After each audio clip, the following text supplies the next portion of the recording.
আমাকে সকলে বলতো, আর একটু বড় হ তুই তাহলেই। আমাকে সকলে বলতো, আরো একটু অপেক্ষায় থাক।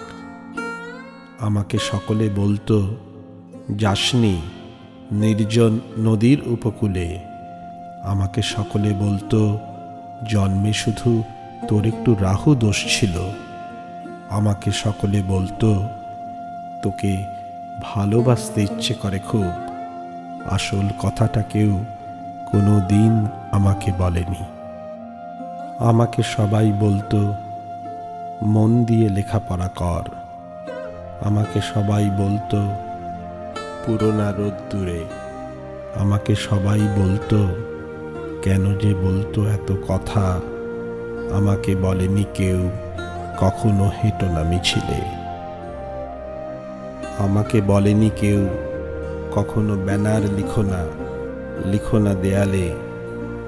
কখনো দিও না ভোট, নির্জোট সম্মেলনে হয়েও না প্রতিনিধি। সংসারে বেঁধো না সাঁকো, পারাপার হবে বলে এপারে ওপারে বসে আছে অনেকেই। সকলকে এদের চেনো না, বৃষ্টিতে পল্লবিত ফুল কেন তুলে ধরে ফনা।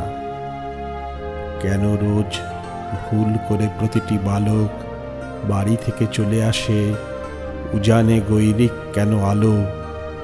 অনন্ত মাসির ছেলে যেই দিন ডুবে মরেছিল মাটির অতলে। জল ও মাটির মধ্যে কার কাছে যাওয়া ছিল ভালো? এসব বলেনি কেউই। ধু ধু শব্দেরা বাজে খুব কাছেই মোহনা। মোহনার দিকে যারা হেঁটে গেল নদীর কিনারে, ওরা কেউই ফেরেনি আর। শুধু একটি জন্ম অন্ধ ছেলে কেঁদেছে আকুল, আর তারপর থেকে হয়েছে ফেরার।